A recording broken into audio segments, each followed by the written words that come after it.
The history of the car. Before cars, most people did not travel far from home. They walked to schools and shops. In some places, people rode horses. Before cars, children walked to school. People used wagons to carry heavy loads. Some wagons carried people from place to place. Horses pulled the wagons. Many people used wagons like this one to go places. In 1769, a man from France named Nicholas Joseph made the first steam car. A steam car needed a boiler or a stove. The boiler made the steam to make the car go.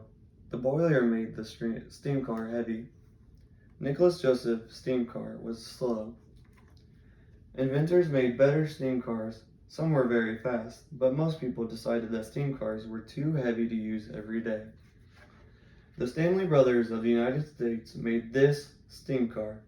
It was so fast that it won a race. The first motor cars.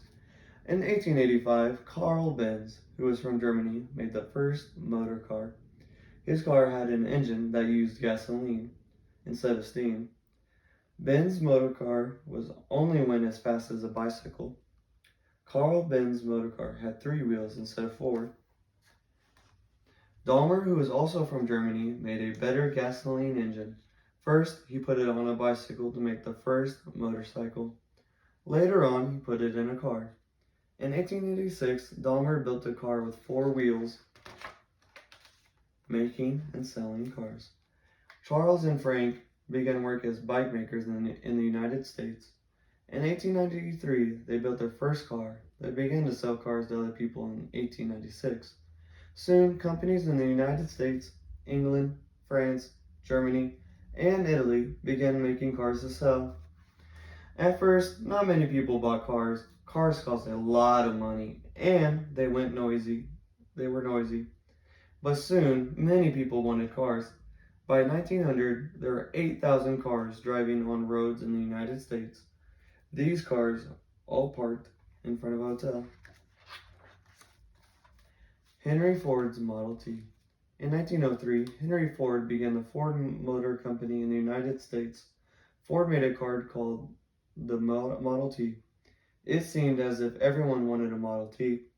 This photo shows Henry Ford and his son riding in a Ford car. Henry Ford tried something new. It was called an assembly line. The assembly line made many Model Ts quickly. By 1927, the Ford Motor Company had made 15 million Model Ts. Cars made on the assembly line all looked alike. These Ford Model Ts were all painted black, starters and tires. Early cars were very hard to start. A driver had to turn a crank in the front of the car. In 1912, the Cadillac Automobile Company made cars that started with a key. These cars were easy to start. This man is turning a crank to start his car. The first car tires were made of wood. It was bumpy to ride in the car with wooden tires. In 1904, car companies began to use rubber tires. Rubber tires made it easier to ride in cars. This car has rubber tires and starts with a key. Faster and fancier cars. The Model T was a slow car. Some people wanted cars to go fast. They wanted a sports car. Sports cars could not be made on an assembly line. Assembly lines made all cars alike, but each sports car was different. There was no other car, just like this 1935 Bugatti race car. Sport cars and fancy cars were made one at a time. Fancy cars came in many different colors, and some had extra lights. These cars cost a lot of money. People liked to show off their fancy cars. Some people who had a lot of money owned very fancy cars. Car seats and seatbelts. In 1933, the first car seats were invented. They were not as safe as today's car seats. In 1978, Tennessee was the first state to make laws about child safety seats. Now, all babies and young children must use car safety seats. Car seats help keep babies and children safe. In 1959, Bolin of Sweden invented the seat belts we use today. Seat belts made it safer to travel by car. In the 1960s, TV and newspaper ads told people that seat belts save lives. Today, all cars come with seatbelts. Seatbelts keep people safe during car rides. Smaller and bigger cars. In the 1950s and 1960s, cars got smaller. Cars like the Volkswagen from Germany were sold all over the world. Cars cost less and less. More and more people bought cars. 4 people could fit inside a Volkswagen. In the 1970s and 1980s, car companies made vans. Vans were big enough to fit a lot of people inside. Most vans had room for 7 or more people. Many people can fit inside of a van. New kinds of fuel.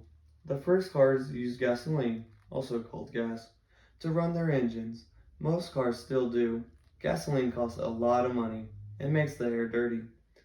Most cars need to be filled up with gasoline to run. Today, people are looking for cleaner kinds of fuel. Hybrid cars use gasoline and electricity to run. Hybrid cars use less gasoline than other cars. They help keep the air clean. A hybrid car uses less gasoline. In the future, cars may not need gasoline at all. A world of cars. Today, car buyers have many choices. They can buy a small car for 1 or 2 people. They can buy a car big enough for the family. They can even buy a middle-sized car. Today, cars comes in all shapes and sizes. Inventors are working to make cars safer.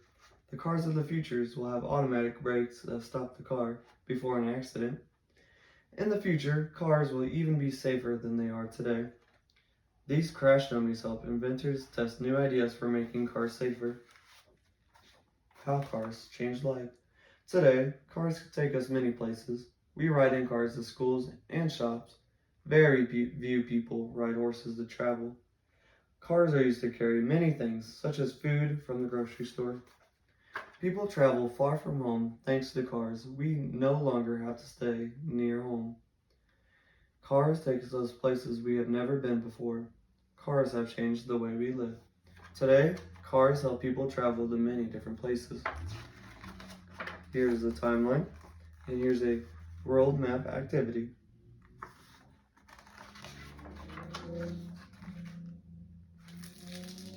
The history of the car.